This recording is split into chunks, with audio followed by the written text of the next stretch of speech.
Marshall skips away. Marshall skips away. Marshall's still going. Marshall's got Richards coming up outside. Now inside. Arsenal have gone through an entire league campaign without losing. Bennett and the Dragons win the grand final. Whips that one away, and Kane Williamson and his team now World Test champions.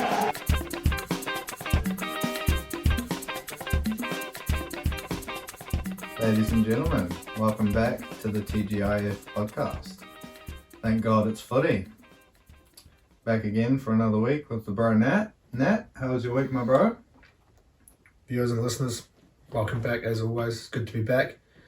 Yeah, it's been obviously a bit of a wet and wild one up here in Tamaki Makaurau. Obviously the last week probably. It's been pretty shocking weather-wise. So ever since New Year's, really hasn't been the best weather-wise. That's 2 years in a row now. We've had the the double banger of sunny Christmases and that sort of week, the week of Christmas. And then since then it's kind of fallen off. So it's been a bit of a quiet week. Got a couple of rounds of golfing though still. Managed to get out yesterday and played Waitakere, and then played down at the home course obviously this morning, and so it's not been too bad. Obviously a little bit wet underfoot, as you'd expect when you've had buckets of rain. But no, apart from that it's been a little bit quiet. Haven't had too many swims, I've got to say. It's still been hot and humid, a little bit sticky.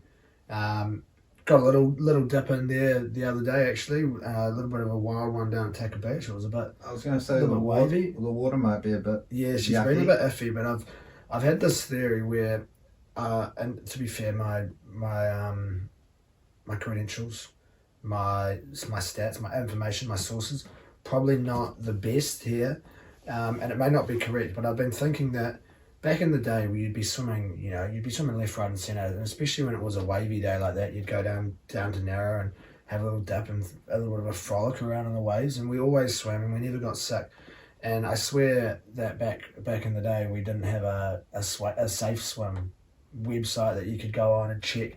And I guess you've always known that you had those wastewater pipes that lead out, but you'd always just go, oh, there's a bit bubbly there, you'll swim down this end, don't swim there by the pipe, move down a little bit and you'd be sweet.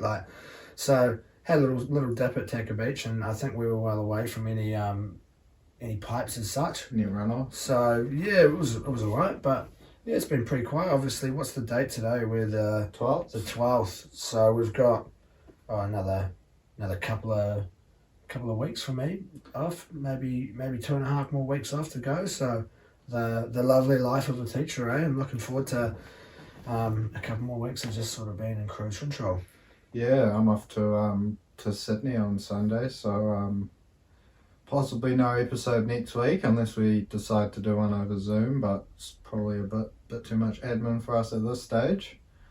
We'll just get you back up and running once I'm back on the home shores. But shall we crack on with a bit of the news for the week? Yeah, start to have a look, and there's obviously been a few bits and pieces that have, I guess, been of interest over the last few days, and I guess starting off in the world of football.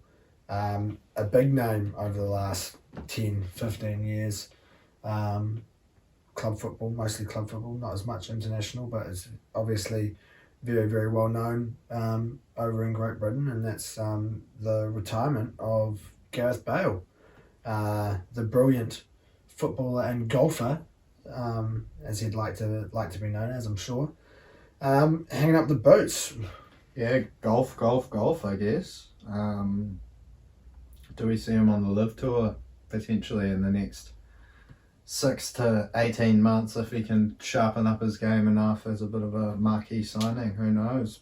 But look, it's probably have to go down as one of Britain's greatest. That's what they're saying. Best ever British player in terms of being able to go overseas and do the damage. There's not been very many over the years that have, I guess, way back before our time, it wasn't really a thing that you saw English players or British players going overseas, to other leagues to play, and it's became a little bit more common. But even now, there's a sprinkling of English players at least, or I mean, I guess even British players. There's very little overseas, you know, in terms of what Liga and La Liga, Bundesliga, things like that. So, yeah, I'd say he's got to be up there.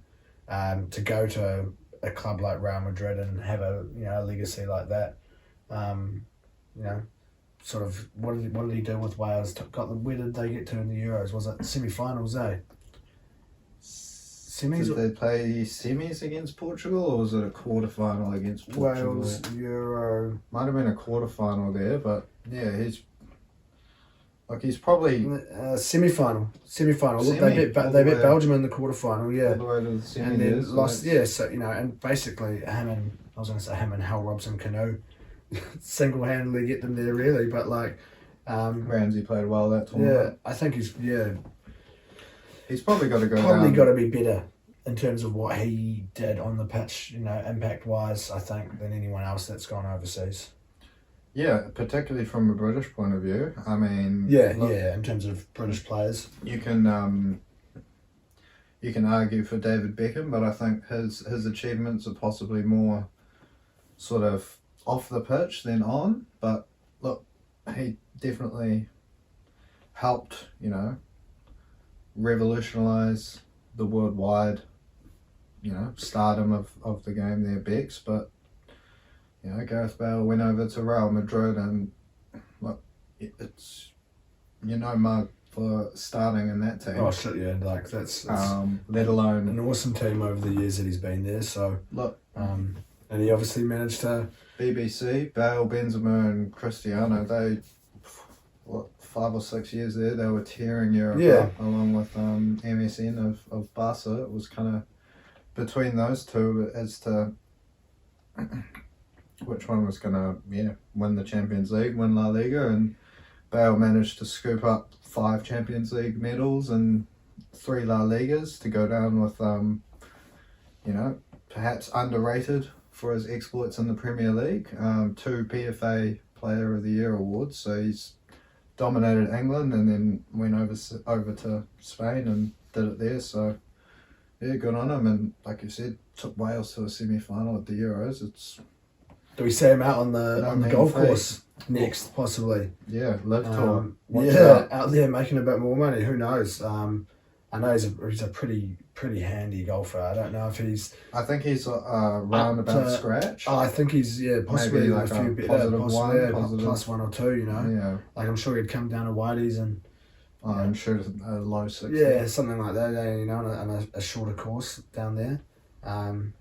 May still get trumped by the 4th and 9th greens. Who knows? But yeah, do we see him out there in the next few years? He's got a bit of time now a little bit more time, I guess, to put into his golf. We knew that he obviously already put quite a lot of effort into it. So, a little bit more practice and drop a few more strokes. And who knows? Yeah, we may see him on our TVs in the next few years. Wouldn't be surprising at all, I don't think. So yeah, keep an eye out for Gareth Bale there on the Live Tour.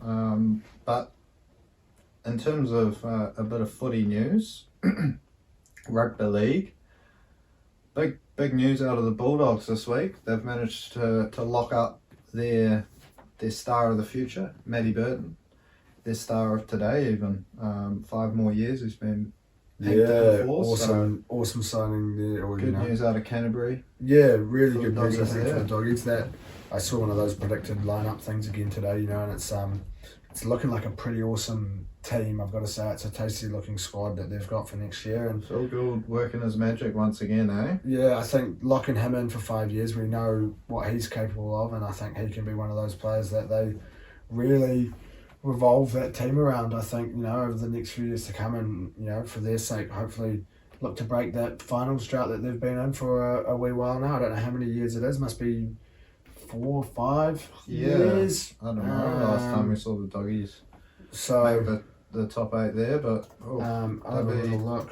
they'll be pleased to be on the friendly side of those left-footed bombs. What a weapon that left foot of his is, and yeah, he's a gun. So awesome signing there for the Doggies. I'm just gonna have to. It doesn't come up when you Google it. Is that? Let's just check here on their like season history, you know, how they've gone.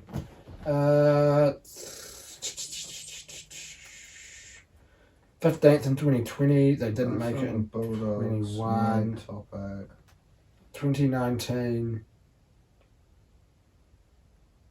they didn't make it. It doesn't actually. Look, I'm gonna say like a few. I reckon years a bit ago. long. Oh, here we go. Let me see here. Oh fuck, that doesn't tell you the place. Games played, games right. Ladder position. Yeah, there we go. 12th, 16th, 15th, 12th, 12th, 11th, 7th. So 2016 was the last year that we saw them. 2016. Did they? They finished 7th. Oh no, that was the Cronulla one. Yeah. And they lost to the Panthers. First round of the finals. That was the Cronulla one, yeah. They're building So- some side there. I think we'll start Who to knows, see next few years. a change in the trend with the likes of Matty Burton, and we saw his link up with the Fox out there. It was Oh, and certainly the one. boot on the kid's pretty unreal as well. So you chuck that into the mix, Yeah. and he's a pretty handy looking player. So pretty solid piece of news there. I'm sure all Doggies fans will be pretty happy. But continuing on the news of signings, Danny Levi. I actually saw that earlier today that had been announced. There with Canberra. Yeah. Look, obviously Hodgson moving up to the Eels, and I don't know if Starling is sort of rated as an 80-minute man there. So Levi, handy little 14, or maybe he starts and Starling comes off the bench. Do they not have another young hooker? Potentially? Yeah. Not off the top of my head. Maybe not. Starling, obviously, last year was a bit of a breakout year there for him. Yeah, I think he'll probably look to lock in that 9 jersey, but if he can give a dogged 60 and Danny Levi can top him up the extra 20, it'll be a handy little signing, because Levi's shown some promise over the last few years. I'm just having a look now, seeing if there's anyone there that I can see. Raiders top 30 squad, there you go.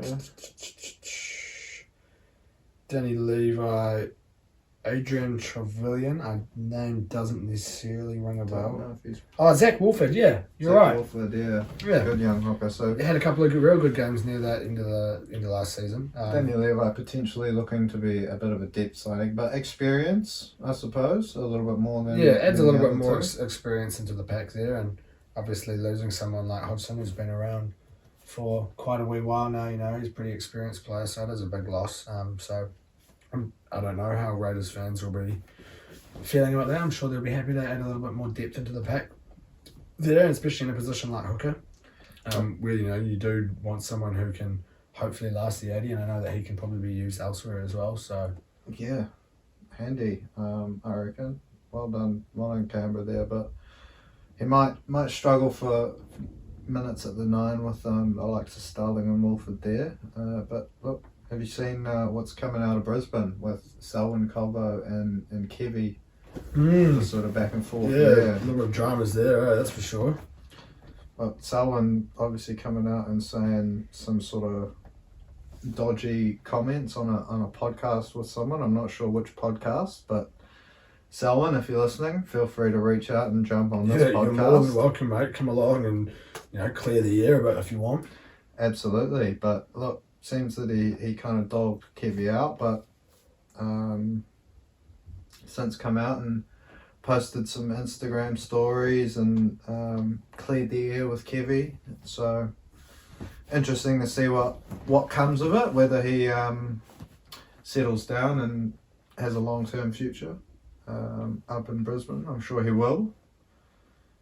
A bit of another man, like you mentioned with Starling there, a breakout season for young Selwyn, getting that Queensland jumper as well, and I'm sure in hindsight he'll be regretting. Yeah, one of those sort of like backhanded compliments. So he's a nice guy. He's a great bloke, but maybe not the best coach. It's Probably something he's saying just sort of while he's rambling, not thinking. Yeah, a little bit rough on Kennedy there, but Potentially taken a little bit out of maybe he just liked the way Billy did it during Queensland and thought, wow, this is next level compared to Kevy. But yeah, exactly. Who knows? obviously Kevy not with the same pedigree as the likes of Bennett and Bellamy and Robinson and Cleary now. Maybe that's what he was trying to say, but yeah, like we said, Selwyn, reach out and come on and clear the air. Or Kevy. Yeah, Kev, Feel free to also come on welcome and if you want to come out. Give your side of the story. We'll give you a rap as a great bloke and a great coach. Yeah, you're Even though you're a Queenslander, we've got the Blues jersey behind us. I'm not sure if it'd be. You can slot in Okay. on the middle, mate. So he can chuck in. We in might there. be able to tuck some Yeah. small Queensland. We could always underneath. chuck a Brisbane jersey up if we needed to. Yeah, Um, if it means Kevy's getting on the Yeah. potty, yeah, exactly. I'll be happy to do Yeah, it. you're more than welcome, mate. So reach out. But sticking with league, it's looking like KP's going to make that move to the 6 for this year. I think it's a pretty awesome. It's got the potential to be pretty awesome. That seeing him there at the 6, a little bit more of the more of his hands on the footy. It could be very, very lethal, I think, but it's also kind of got that, I don't want to say like a little bit of a possibility to backfire maybe on them, like maybe not turn out as well as they expect, or maybe they miss not having him there At the back. at the back. But I think, it's if I was in the position of a Knights fan, I've got to say I'd be pretty happy with that. Yeah, all reports out of Newcastle that he is looking to start at 6 this season. So, like you said, very, very scary stuff for opposition sides if he can get his hands on the ball. 2 or 3 times more per game than he did up the back at 1 there. But a couple of concerns, like you mentioned. Will they miss him at the back? Do they have the next bloke to come in and take that mantle off KP there at the back? But will he also be able to handle 2-3 times as many tackles? Yeah, in defence? the body it's obviously going to take a bit more of a Did beating. he have a dodgy shoulder at one stage? Maybe not, A but couple of head knocks was it last year? head I'm pretty knocks, sure. Yeah. Look, he's a tough bugger. We saw it in Origin a few times. He's, capable of making the tough tackles. I think on his debut there, he played through the middle. And Five head knocks last year. that's crazy. That's 5 concussions. So maybe a little change in technique there for Kalen, but look, dangerous stuff if he is playing at 6. I'll be keen to see the Knights with ball in hand, especially KP there, and he's got the perfect complement in Hastings there at 7, who can just sort of do all the shit stuff, control the game, and Kalen can step in when he needs to in the opposition half and handy little halves pairing. take control of the game there, and Hastings can do the shit out of his own end and the kicking and that sort of stuff. Like we saw he did so well for your lads last year. We've also had a big, I guess, dropping of news today with the NRL coming out with an article headlined "No Rule Changes for 2023," but if you actually look inside the article, there are a few little slight tweaks and rule changes there. Looks like about 7 or 8 of them. Yeah, I'm just having a little scroll through now. There's a few changes. For the 2023, they've been listed as amendments to current rules. So we've got the grounding of the ball. So apparently tries will now be awarded if the ball rotates from the hand to the wrist or forearm, provided there's no obvious separation between the ball and the hand or arm. Fair. I like it. Fair. It's pretty If self-explanatory. you hold the ball in there and you put it down, I think that's just as much a try if you've got your hand on the ball. Yeah. If you've got your wrist on the ball, like. Fuck, you could Fair chuck it in enough. between your knees and dive over the line. If you get the ball down without dropping it, I don't see no reason why it can't be a try.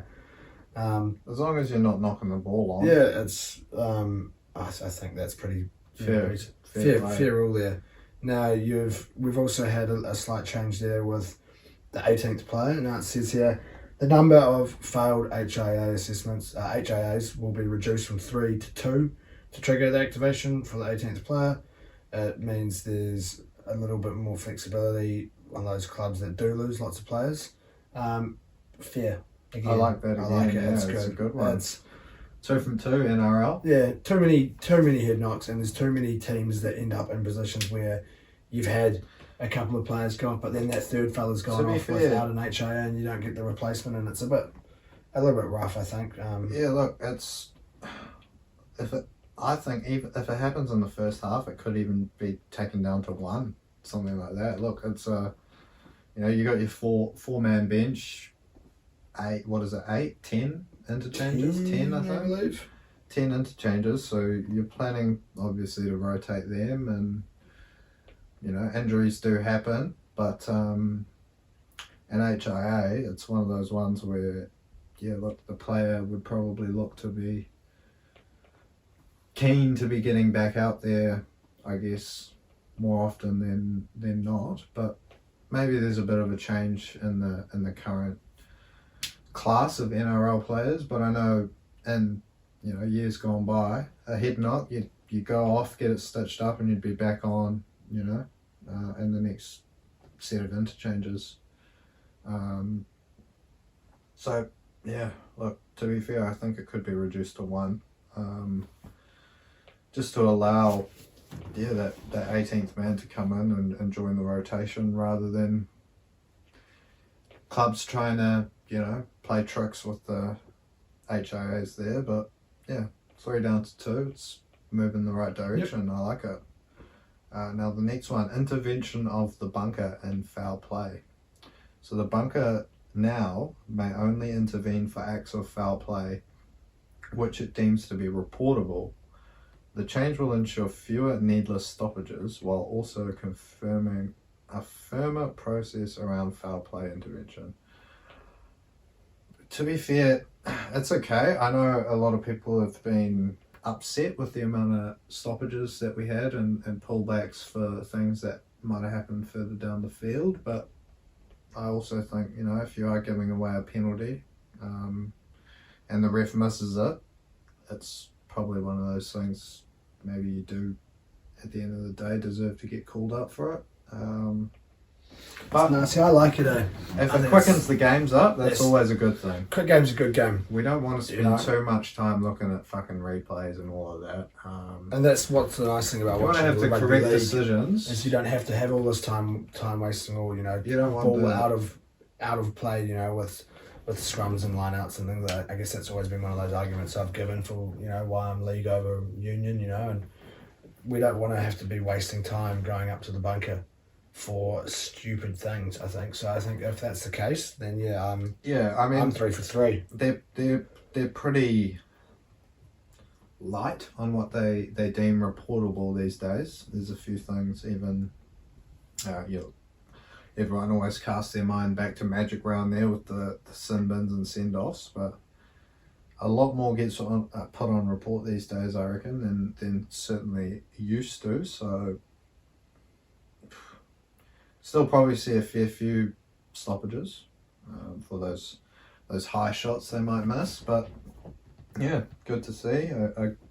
A quick game's a good game. Now, Captain's Challenge, there's been a couple of tweaks here by the looks of things. Yeah, it's saying here that it can now be initiated after the ref blows his whistle to stop play rather than only after a decision resulting in a structured restart. So, if there's like an injury. Yeah. Or... I mean, there's... When I think about the Captain's Challenge over the last season, there's the odd occasion where you have players going to challenge something that they can't challenge, like a...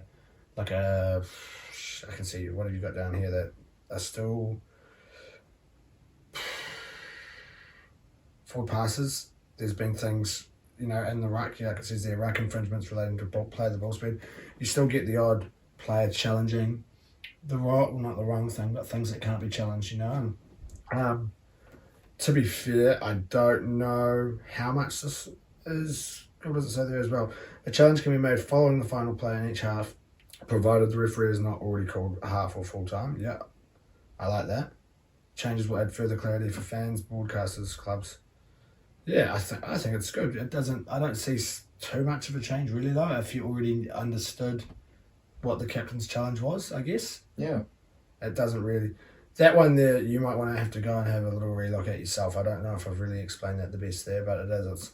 I don't see too many differences around the rulings there, and I think Look, this one sort of on the face of it doesn't seem to solve the big, I guess, drama we had in that Tigers versus Cowboys game with the challenge after the ref had blown full time. Yeah, exactly. I guess I've allowed him to have it. I but blocked that out of my now, brain. I suppose it's black and white. They wouldn't be allowed to challenge it. Yeah. Because the ref, there's no, as long as there's no more of the soft whistle, proper whistle sort of Yeah. thing there. Yeah. God.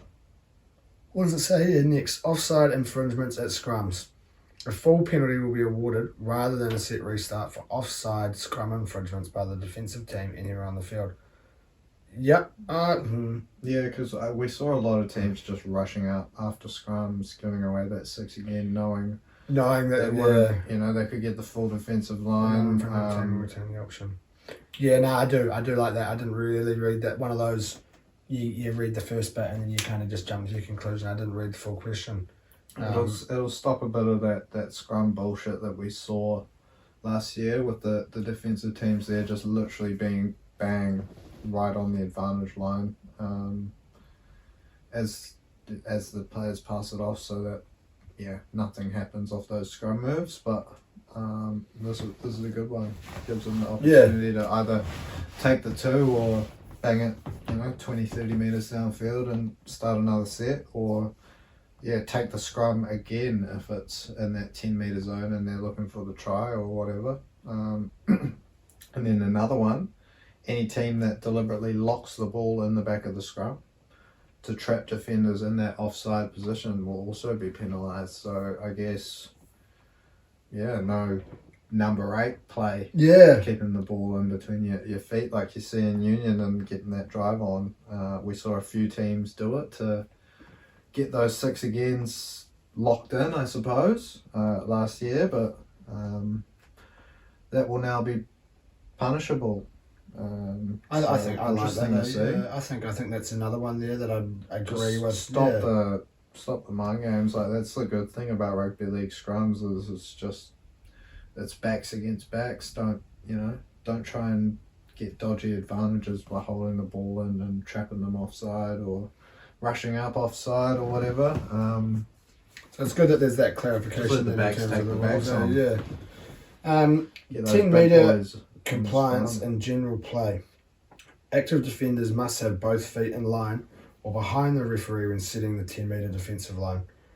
Referees will have the option of awarding a full penalty for multiple 10 metre breaches without requiring the mandatory use of the sin bin. Referees can still use the sin bin if they consider breaches to be deliberate or cynical. The changes will give further clarity to officials and teams around what constitutes a breach of the rules.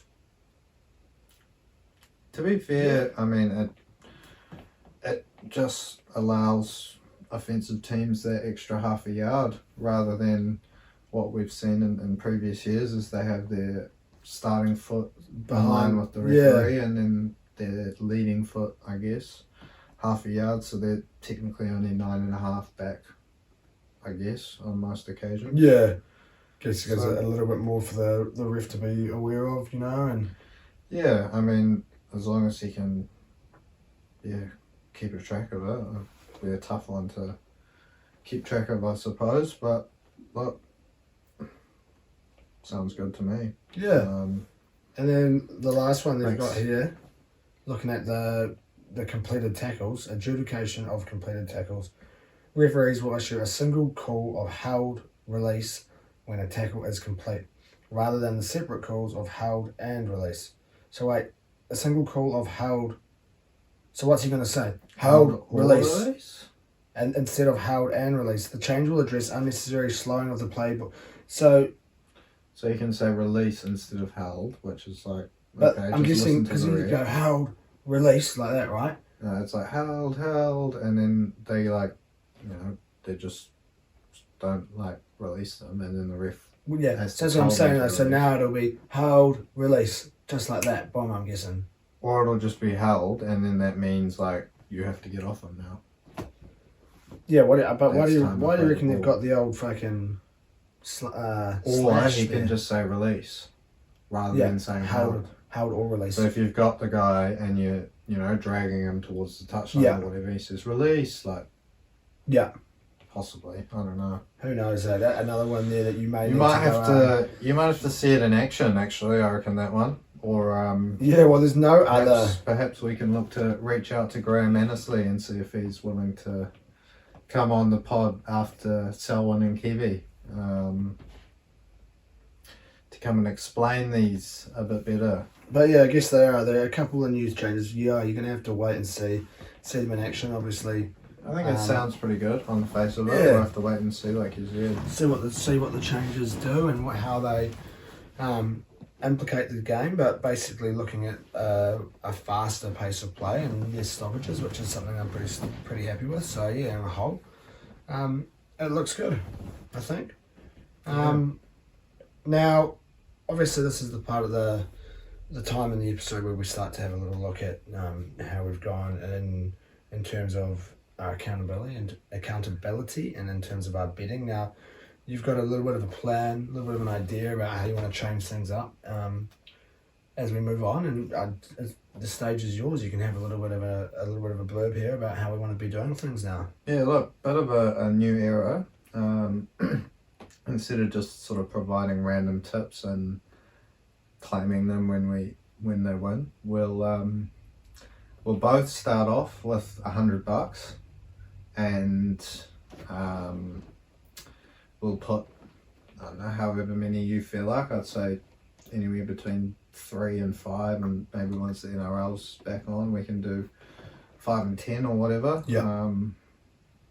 And yeah, just see how that $100 turns out at the end of the NRL season. Hopefully, we can turn it into more than 100 rather than running out. Yeah, get ourselves in So I'll try a little bit and of profits, hopefully. see if I can edit a little table in or something, get a little graphic going. But Yep. otherwise, I'll just Obviously, do it for as a those of you post. that are avid viewers, which I'm sure at this point in time, possibly not too many, but our editing skills aren't really up to par just yet. We are still quite basic, and for those of you that are OGs, just the audio listeners from back in the day, we have always been on the lookout for a sound guy / stat guy. Steve. Yeah, sound guys and stat guys, and there's obviously, it's a 3-man couch. So, we're still on the hunt, and if you know of anyone, let us know. But it would be cool, something like that, a little bit of a graphic up there. I think I've got, what have I got for us this week? I've got one, I think I've just got the two sort of options there that you can go for. 3 maybe-ish, and it looks like you've gone for... I think I've just got 4. 4 there. So yeah, a couple more this week, so yeah. Oh, excuse me. hopefully you get a little graphic up there.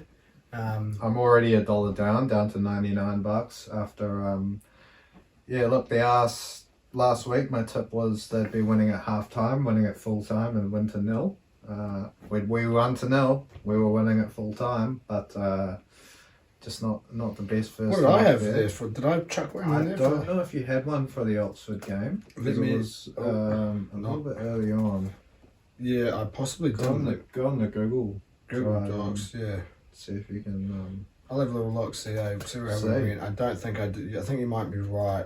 I don't know if you did, but you had one came off the other week there. Arsenal That's right. win into That's right. the big man up top, Eddie Nketiah. But pre to starting. Yeah, I I mean guess it was I that's guess I'll $100. include that one from last week because it was this year, 2023 season. Nothing there from me by the looks of things. Yeah, Unless I whipped something out on the go. But I don't think I put anything in there. But we've got a few for this week, so we'll we'll try and be a little bit more consistent with this, and yeah, like you said, when the NRL season comes along, we'll get a few more games involved each week, or a few more different bets, you know, and not necessarily always results, I guess. See if it was worth taking our advice or not. Yeah. Probably spoiler alert right now, it's probably not, but you never know. Hang in there and you might get lucky. This guy pulled off how much was that multi last? It was that $700. I had $700, $600. I think it was, Cashed but out, it was maybe I cashed out maybe about $5, and I think it was a couple of grand. It was an And 8 try scorer multi, and you cashed out after 7. Cashed out after 7, and it was it was a good cash out as well, because whoever it was, I can't remember. Nanai? Maybe, or just so it was someone it was someone who had someone been who really scoring. pumped the value up in that multi. Nah, that was the 7th, I'm pretty sure, and then it was someone who, I feel like it was someone who had been scoring, but I cashed out anyway. I'd be able to find it actually. To be fair, Probably be in your Neds. it'll be on my Neds thing in there. Yeah, but we had a nice little 7 out of 8. Fuck, I might have to do a little bit of scrolling here. How do we? Pending resulted bets, it'll be fucking ages ago. I might have been even on my account. Yeah, fuck Dude, it. I Actually, account, man. it probably was. Yeah. Nah, I cashed out on my own. I'm pretty sure. I think there's when would that have been? Early in this. Oh earlier. yeah, because remember you deposited some money on mine and they didn't like it. Yeah, that's right. Can't share betting accounts. Fucking hell. There's Bit of scrolling to be too done. many of those Munty where I've picked like a favourite for in the next hour Too many or whatever. red X's. Yeah, way too many red X's. There's a win. Yeah, beauty. Cheeto Glad. 1,580. That's not too bad. There's another one there. A couple of. Oh, that was one night when I went home late at night. Chucked a few on the dogs and What managed to date get are it. you up to there? I'm in June last year, so I can't be far off. Yes. And these are all like same game NRL. multis for the league. So I've just got to find. It was when the lads on Hello Sport had been doing that. What was it? The what did they call it? Unit Scooper? No, the Azaki 8 or something. Azaki 8. That's Azaki right. 8, and it was Set fucking pick hell. all the 8 lines. I've got down to the bottom there, but I actually Might can't. have to be a yarn for another podcast. It might have to be. We've probably kept you going, Another kept you episode. waiting here a little bit too long here. But basically, I've pulled off one good bet once.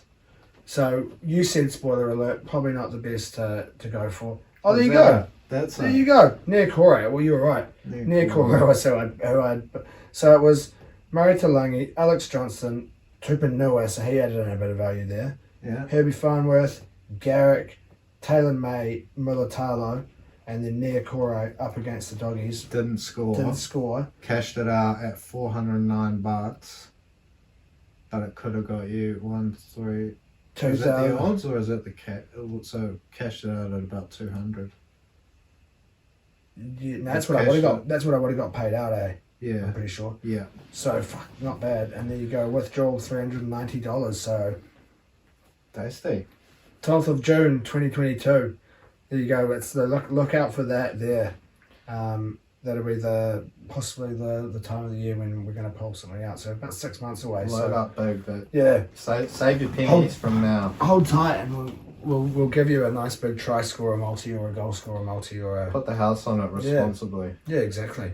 But it's probably time to have a little bit of a look at the Arse. Obviously, over the last few days, we've had the one game. Obviously, there in the FA Cup up against Oxford, and came away with a 3-0 win, like you said before. Couple of upsets that had happened, earlier in the round. Wrexham and Stevenage, well done to them. Now, we could have been on the receiving end of an upset similar, I thought, possibly after that first half. The signs weren't necessarily the best, I don't think, for the Gooners there, and obviously took a bit of a kick at half time, I'm guessing, to get that fire back, and came out in the second half and managed to get some goals later in the piece there. Yeah, that first sort of half 60 minutes was a bit flat. Definitely a bit better, like you said, maybe a bit of a rev up from Super Mick in the changing rooms there, but look, well done from Oxford really to sort of shut us down, and it was also possibly down to the fact that a few of those lads hadn't been out on the pitch for a while, but in the end, like you said, late on in the day, we managed to get a few goals thanks to 3 moments of real quality there. Shout out to Vieira with a couple of really good assists, and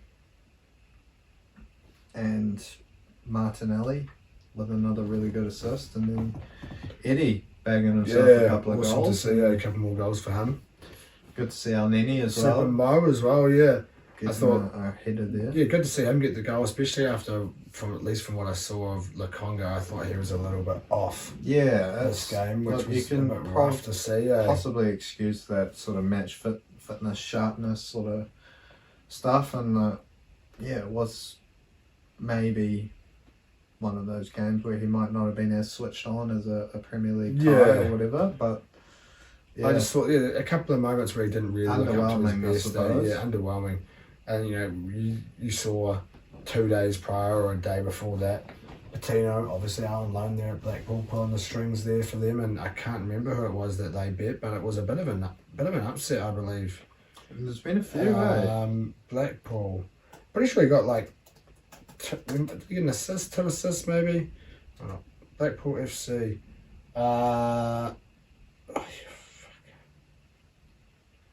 Give me your recent results. FA Cup, Blackpool FC.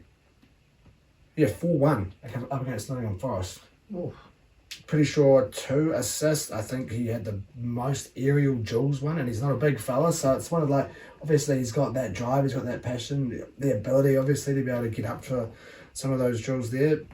But starting in that centre mid position there for Blackpool, up against a Premier League team and pulling the strings.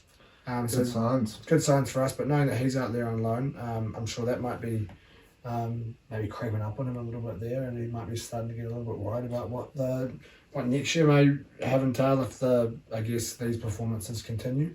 But all in all, a pretty good result. I guess it's expected, up against Oxford, and onto the big one now, up against City in the next round. Yeah, at the Etihad there, so that'll be a loose one, but if we can, channel our inner Southampton from this morning. Yeah, they won't want to get knocked out of two competitions in close proximity. So, it will be a tricky one, and obviously it's a good test for us. See whether we can crack it up against City. I don't know when it is that we play them in the league. I think we play North London Derby, Man United, and then maybe another game. So we play... we haven't played City yet. Nah, one of them got postponed. So we got the 29th of Jan, FA Cup, Yeah. 16th of Feb, Premier League, 27th of April, Premier League. Okay, so we play them at home first, which is good. Yeah. After the FA Cup game, so... Yeah, that'll be... That's right, that's when the Queen died, yeah. That'll be definitely one of those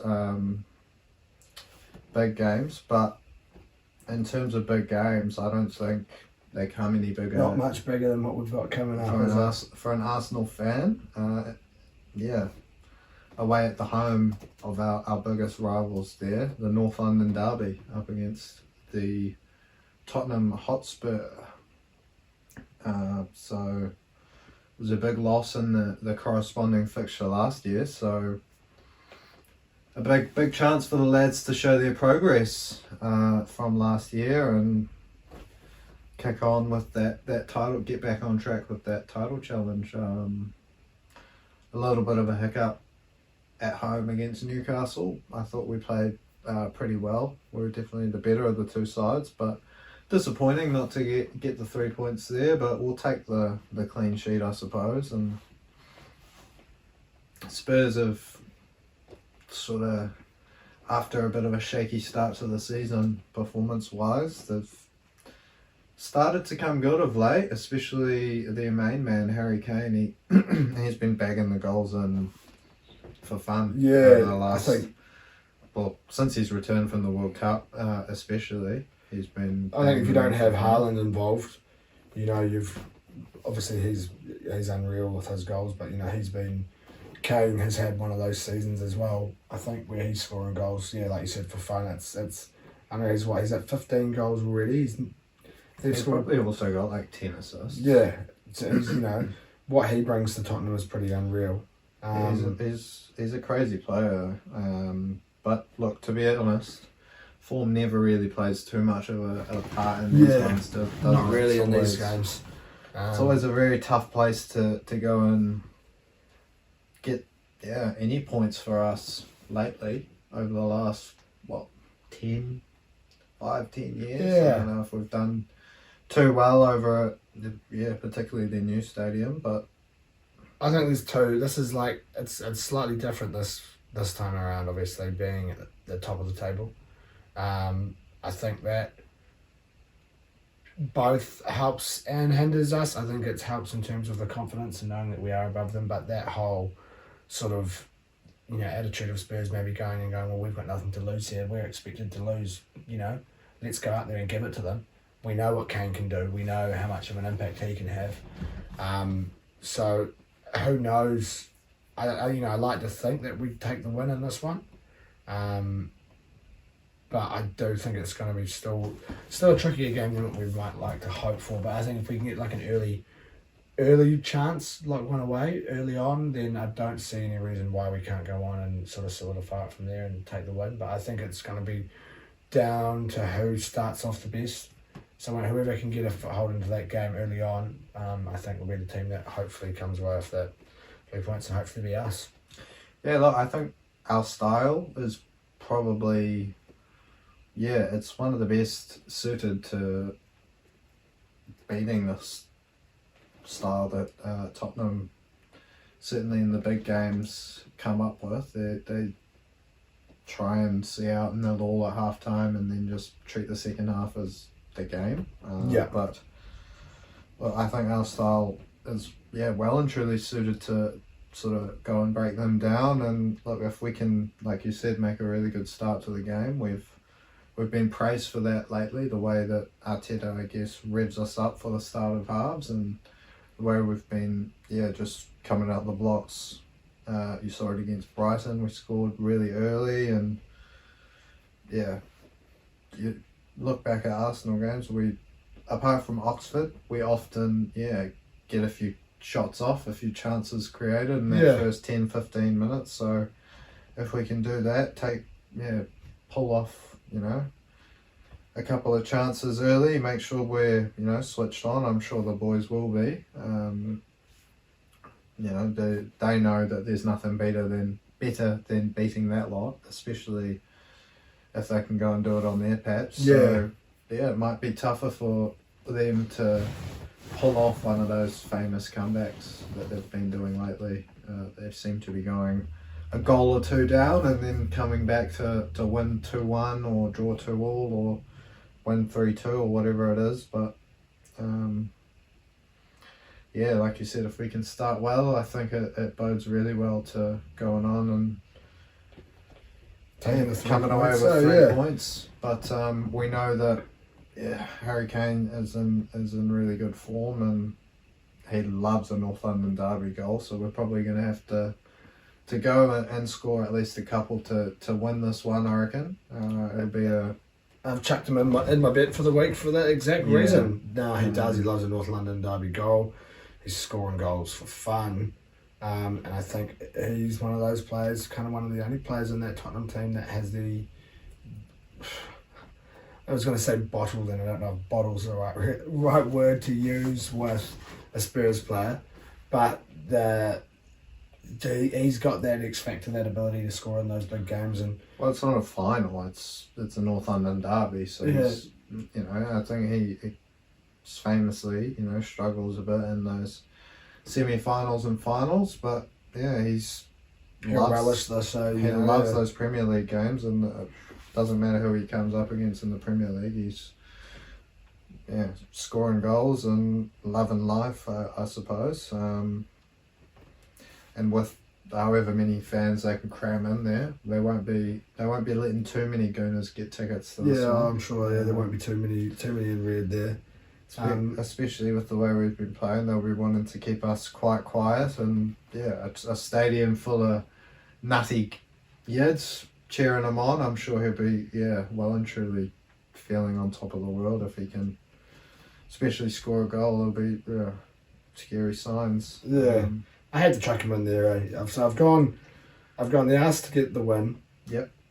As we always do. Yeah, with Kane to get himself a goal, and obviously if we're winning, we need to get ourselves a goal in there too. And Eddie got himself two the other day. I think this is, it's obviously his opportunity now to show what he's capable of doing, and I think there's no better stage to do it. And as an Arsenal player, as a North London derby away, so I'm backing him to get himself a goal, and you're going to come away with $14.84, so a high $14 bet.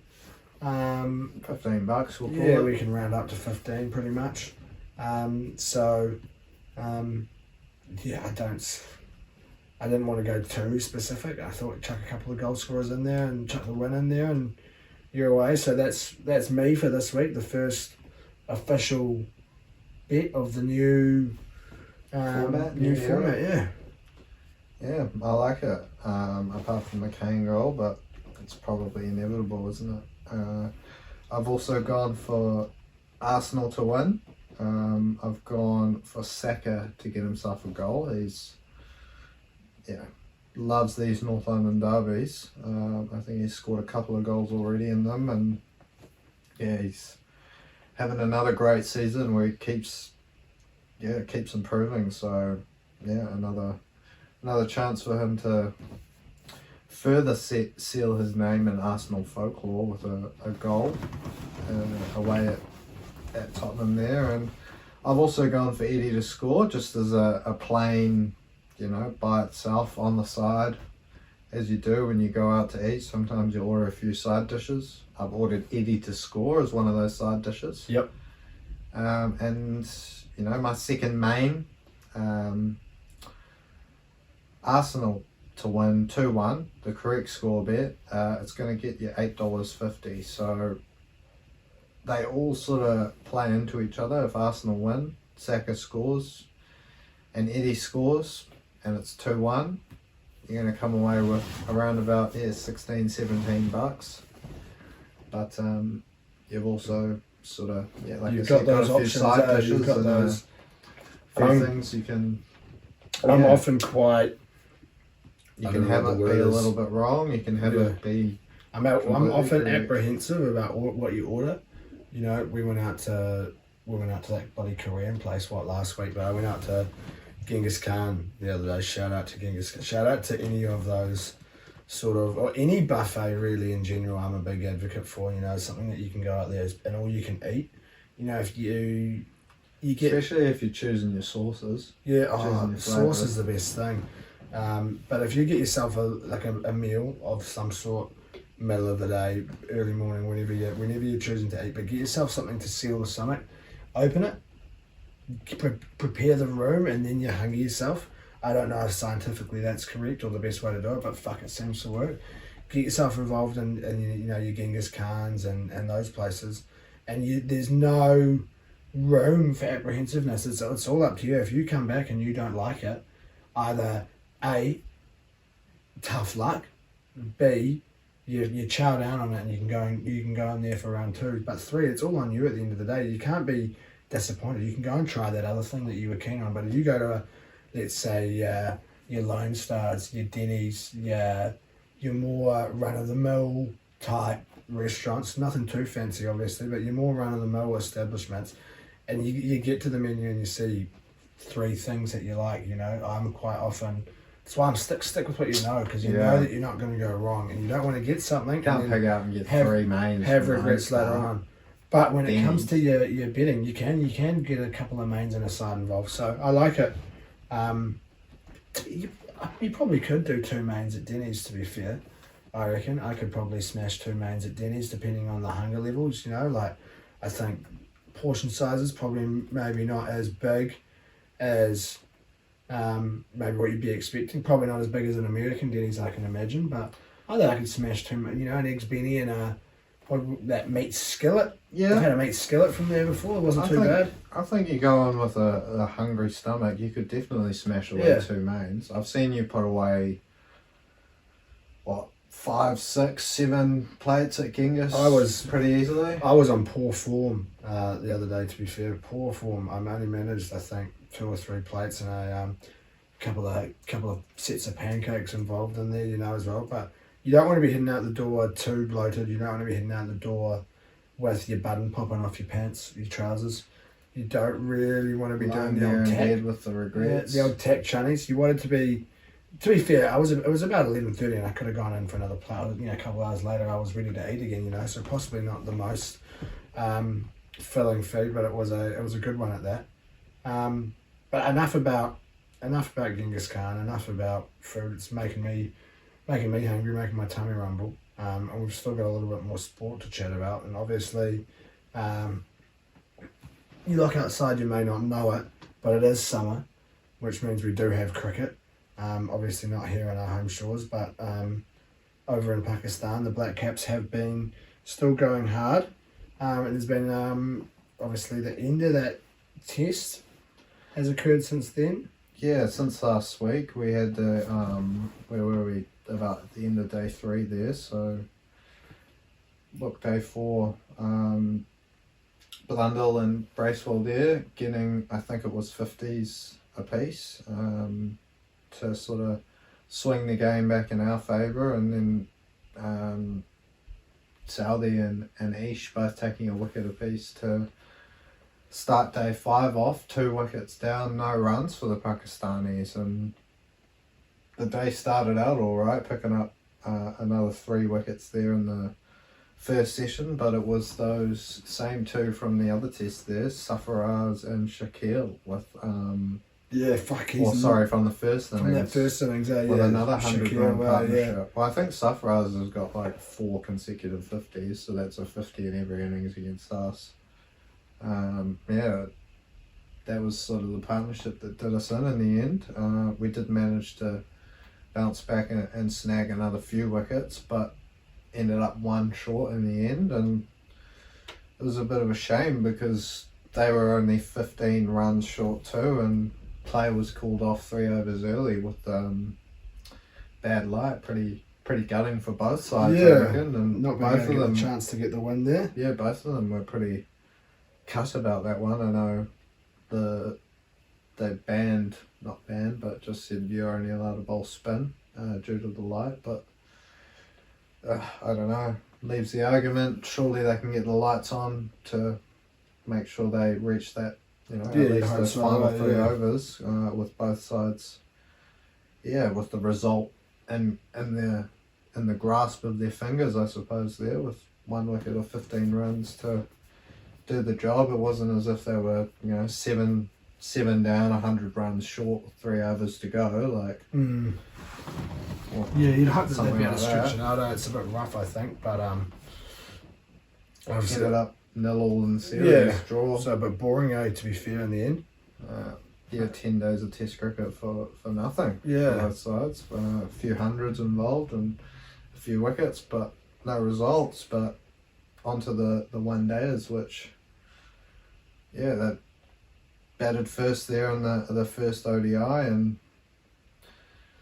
wasn't the best. We had about 6 or 7 players get to 20, 30, 40 mark there, and no one went on to make a big one, and it left us a few runs short in the end. Yeah, I just had a little. I haven't been too up to date with these couple of ODIs. Cruised to our total with about 3 overs to go. Where are we? In that first ODI. 9 or 11 balls left. Yeah, so into the second 6 to wickets last in over. hand. Heaps of wickets in the bank, and it was just a case of our lads getting 20s and 30s and 40s, and Yeah, they had a couple of goals. A couple of handy looking 50s and partnerships 70s there. and- It looks obviously Rizwan had a good effort there. Yeah, So yeah, I think we'll be. Obviously, actually, no, I was going to say we'll be looking to improve, but we did improve, didn't we? We've had that second ODI. the second since ODI then. was Overnight. last night. A lot better result wise, and an emphatic one. 79 runs in the end. But a weird scorecard, eh? Yeah, very Bloody weird. weird scorecard. An awesome 100 from Devon Conway, who's he's quickly become my favourite all-time South African bloke, I reckon. Good on him. And Kano as well, almost a 200 run partnership there. I think it was about 180. But yeah, Kano, Devon, Mitchell, Latham, Phillips, they all didn't last long. A bit of a mid-innings collapse there, and we were all out for 261, whereas it was looking like we would have cruised past 300 when Yeah, Conway 101, Conway and Kane Williamson, 85. But to be fair, their scorecard's pretty fucking similar. You've got Bubba Azam with 79. You had two other players, Rizwan and Salman, both managed to get into the 20s. And then you've got two players with 10, one with 12. You've got two ducks, a 3, a 6. So not really that flash either, really. And obviously it's, it shows there by being, 79 runs short. Obviously we had two players there who sort of did the damage, but it's a weird scorecard, must have been a tough batting pitch. You've got four blokes out there who have had a decent hit out. Oh, you could probably chuck Santner. Oh, in Chuck there as Santner well. in there, yeah. Santner played well. Conway, Kane, Santner. It was really important actually. And Bubba that Azam. little 37 at the end. Otherwise we would have been. Yeah, if we kept losing those wickets, it would have been all out for around 200. But that wasn't to matter, was it? We were awesome with the ball and in the field. What were they all out for? 180? 181, 182. 182, yeah. Awesome with the ball and particularly in the field there. A couple of run outs, direct hit from Glenn Phillips, and a well executed throw from Kano to the bowler's end, I suppose, there to run someone else out. And another sort of hectic stumping, very, very similar to the Blundell one where the batsman lost his balance and lifted that back foot out of the ground, and it was zooming in on whether his foot was still on the ground, and Latham timed it perfectly, and that was the end of I haven't Bubba seen that. I'll have to have a look at that later on. I have to have a watch of that because it was sharp stuff from Tommy Latham, and helped us level the series going into tomorrow night. I think it's at the same ground, Karachi, so hopefully there's a bit more in it for the batsman, I suppose, in this deck. But Devon and Kano managed to do all right, as well as Bubba. But I've got you a tip for this one as well. The Black Caps to win, and a 50 for our skipper Kano. And I tried to multi it together. It didn't let me multi it, but hopefully it will let me by the time tomorrow night rolls around. And both of those were like $2-3, so looking at around about $5 for that one there. Yeah, I like it. Yeah, Continuous come form on, from lads. from the other day, and hopefully go on and take that series before we come up against India, I believe, starting the following week. Yes, correct. 16th, I think, is the first ODI there. Monday 16th. Play some cricket Wednesday. over in India before we host, I believe, Sri Lanka and England later on in the summer, February, March. Hopefully we have a turn of weather by then. It's definitely not much cricket weather at the moment, but It's very Speaking similar to what's going on for Aussie and South Africa. And their series, there's been plenty of rain. There's lots of talk about the grounds that they're holding it at, where the Aussies should be playing their cricket, in December and January. Yeah, I think a lot of people looking at the timing of the Sydney test. If you look at the days lost over, I don't know how many years it is, but Oh, it was like... Sydney has lost twice as many as the next. Oh, if not more, I think it was, and like... Perth hasn't lost a day. Yeah. So, yeah, I mean, I understand that the SCG, it's a very traditional place for them to play and traditional time of year, but surely you want to get the cricket in rather than... Oh, 25 in Sydney. I thought it was way more. 25 out of 106 day, tests. Yeah. It's just like crazy. Yeah, that's unreal, eh? But yeah, look, whether they do move it or not, that's yet to be seen. I suppose the Australian public will be debating that one. They probably like their New Year's test there, but would prefer to see 5 good I'm days sure in you'd the rather see sunshine. 5 and days of cricket than fucking... maybe move that New Year's test over to Perth. Yeah. Yeah. Rather than 3 Study the days. rain patterns a bit better, because it looks like some people have been doing that, and it seems like there's definitely more ideal times for Sydney to host a test. But I guess, look, if we look at the performances for the whatever it was 2 and a bit days of cricket that we did get, shout out to Kawaja and Smith there for getting their hundreds, especially Uzi there, just short of his double. Yeah, so close, though. But rough. rained all the way through to day 4, I think, before they got out there, and I suppose the Aussies had to sort of declare out of necessity at that stage to see if they could get the win, but South Africa managed to carry their first innings into day 5, which helped them see out that second innings with 8 wickets remaining there on the final day. Not too much to say about that one. It was probably looking like another dominant Australian win, but look, I think South Africa did their best all series without when you look at that, though, doing any flattery. And I understand the rules of Test cricket, obviously, but like I look at that and that should really be a win for Aussie, you know, like. I think they have first innings points in the table. Oh, okay, yeah. But I was gonna say, yeah. it's like a quarter. It's worth like a quarter of an award. Yeah, gotcha. That's what we had in school cricket, like when we played 2 days, because you can imagine like 2 days isn't enough to get 20 wickets. 20 wickets, let alone 5 most of the time. Obviously, we're a bit shitter at compiling those long innings like Uzi and Steve Smith did, but yeah, another draw there in Sydney, which, yeah, disappointing for the Aussies, but I'm sure they're stoked to have won 4 and not lost. Yeah, oh shit, yeah, I'm sure they'll Same be as happy. Yeah. last year, I think. That was the Ashes at least. But that's probably about us for the In cricket. terms of the cricket, yeah, before we got the next ODI, like we said, tomorrow, and then we look forward to India. So I guess it's time for our weekly brief couple of minute discussion on where our 2 teams are sitting at in terms of the NBA. Now, unfortunately for the Wizards, sitting at 18 and 24. Got a win this afternoon up against the Bulls. I hadn't actually seen much about that, I must say, but it's obviously good to get a win, and we're sitting there in 12th, so we're a few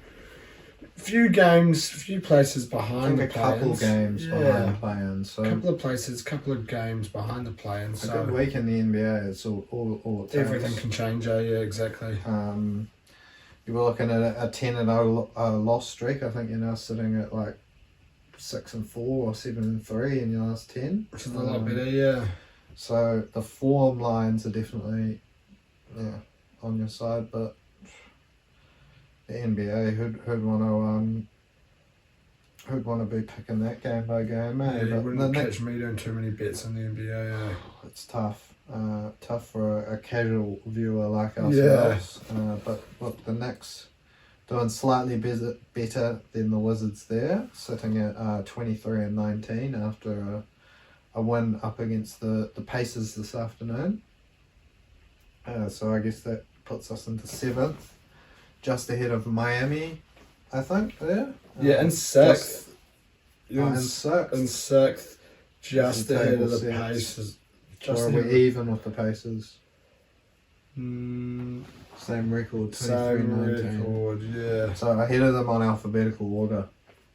Yeah, yeah. Or maybe head to head, who knows how that one works, but come on the lads. Hopefully when we check in next time, we're still sitting in those playoff spots, play-in spots, whatever it may be, and hopefully those Washington Wizards can come and join us, but hasn't really been too much else. We didn't see any more 70-point games over the last week. Games. Look like the Grizzlies are on a good run. No Won more 8 of their last. 60-20 triple-doubles from the likes of Luka, but They won 8 of their last 10 games. Grizzlies sitting up top there in the West. yeah, shout out Steven Adams. Yeah, well done. The the John Grizzlies. Morant, the John Jackson, they've got a pretty I nice must say team, that mate. would be very, very cool to see him get a ring there over the next couple of years, because they've got a crazy team there. The Memphis Grizzlies, Yeah, it is a led by good John team, Morant yeah. and Steven Adams there, doing well. Starting centre for them now. Yeah, starting centre, yeah. Yeah, they got a nice looking squad there, so there's it. Shout out to them, doing well. Yeah, if the Knicks don't win the damn thing, which, let's be honest, they won't, let's hope the Grizzlies can do it for Stevie boy. Yeah, get a bit of a Kiwi Get NBA a ring. ring. Yeah, that'd be bloody cool, eh? As a key member as well, that would be awesome. But yeah, that's probably about us for the NBA. Shall we have a little look into the Yeah, darts? now obviously, we had the big shebang last week. We had the final. We had Michael Smith coming away with the win, which we spoke about. But I guess probably one of the biggest talking points over the last week or so, probably more off the Oki than on the Oki. And it's probably all the talk around Gizzy. Now, obviously, he's a colourful player of the game. He's a player that is, a little bit controversial. Some don't really like him as much as others. I think what he brings to the game is awesome. He brings that entertainment factor. He brings a bit of personality. I was talking to Brad down at the club this morning about the darts, and each personality out there is different, and you want to be able to have someone like that, to bring, I'm sure I don't want to, not just like pure revenue, but like what he would bring to the sport of darts would be huge. And if we were to lose him to rugby, which is where I'm getting to, I think it would be a huge loss. Do you think to lose. was he good enough to be like in a professional rugby? No, not yet. I don't think, or from what I know. But I also like. How old is he? That's though? exactly what I was about to say. Yeah, how old is the bloke? Must be like. 'Cause if he's got a bit He's of 37. I don't know if he'll crack professional rugby. Oh, there's no way he'll crack professional rugby, but I think it's more the fact that like he'll have made enough money now. Not enough, but Not enough to set up a couple of businesses and cruise yeah. if they do well, But and I saw an interview today about this with BBC. I think we're Markham Rugby Club. That was his local rugby club in Wales. I think they've now changed. He said that they've like joined up with some other. I can't remember what that was. A Welsh name. So that Markham, I guess, is the least Welsh name out of the 3 names there that I can remember. But he was saying that basically his old club in Wales had joined up with another club in Wales. That's what the fuck's this wiki map here? That's not what I need. And he'd be keen to get back out on the field. He said, look, even if he just plays like 1 game a week, I don't know if it means he'd be playing just like, President's team or, the over 30s or whatever it is. But he wants to get back into rugby, and I don't know if it means he would put the darts on the back burner. He said it basically his plan, and I don't know how set in stone this would be, but was to get out there at the start of the year and try and go well in a few tournaments to get his ranking points up there. And then, maybe once he is going well in terms of that order of merit, he can sort of sit back a little bit and miss a few tournaments here and there, and it won't take too much of a dent to his earnings, to where he's sitting in the table, So I think that's probably been the main talking point. But we do have a little bit of darts, I guess, to look forward to over the next few days. Bahrain Darts Masters. It's the first series, first event there in Bahrain for the Bahrain Darts Masters, and it's cool to see darts being sort of shipped around the world and going over to other places like that, so that they can I guess have a little bit more exposure, and awesome for some of those local darts players as well, getting the chance to play up against some of the big names, and a couple other names from Asia there that have been invited along as well. I don't know exactly what the procedure was as to how players were invited there, but the likes of Paul Lim, who well known to lots of I guess older darts fans, who's been around for years. First televised 9 data, I believe, was hit by Paul Lim way back in the day. There's a few tasty looking matchups actually. I think Paul Lim is up against Gizzy to start off, so that's a pretty good little matchup there. But I think the man of the moment, Michael Smith, he's your favourite there, paying $3.50. I think it's hard to go past him. And I really like the look of Gizzy. He came out the other day in a bit of a promotional what would you call it? A promotional tournament, and I don't think it was the one in Germany. It was somewhere else, and he really looked to be back to his not back to his best, but back to form, which is really good to see. And he's there, it's just outside on $4. So I like the look of either of those two there, to come away off the win. But I think if you were to go against Smith, I think you might be able to I like to think he might come away with another win following last week's. I don't know if there's a word to describe what happened last week, but to follow on, drama. But following on from that, I think he will be one that'll be tricky to topple in this game here, over this weekend. So a little bit of darts to look forward to.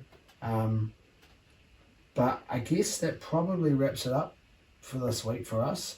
There's not too much more to take a look at. Thank you again, listeners. Thank you again, viewers. As always, for sticking out this long, staying with us. If you're back at work, I hope the week hasn't been too bad. And if you are like me and you've got a bit of a longer holiday, make the most of it. Enjoy it. Continue to listen, continue to watch. As you said earlier, we may have a week off. Possibly, I think Zoom may be a little bit out of our reaches just yet. But hopefully, it means we'll be a little bit more chock-a-block the week after, a little bit more to talk about, and we won't keep you here for 3 hours. We'll try and condense it down, but it might be a little bit longer. A North London derby, a game against United. So there'll be a bit more to talk about. Another one to preview, but like I said, thank you as always. Yeah, thanks. As Nat said, couldn't have said it better. Remember to 5-star and subscribe to the podcast, and give us a like on YouTube. Go and give us a follow on social media, and enjoy whatever it is that your week ahead or week and a bit, depending when we next get back to you, entails. Come on, the Gooners in the derby there, and if you're having a punt, remember to do so responsibly, and we'll see you when we next see you. Ciao. Ciao. Marshall skips away. Marshall's still going. Marshall's got Richards coming up outside. Now inside. Arsenal have gone through an entire league campaign without losing. Bennett. And the Dragons win the grand final. Whips that one away, and Kane Williamson and his team now World Test champions.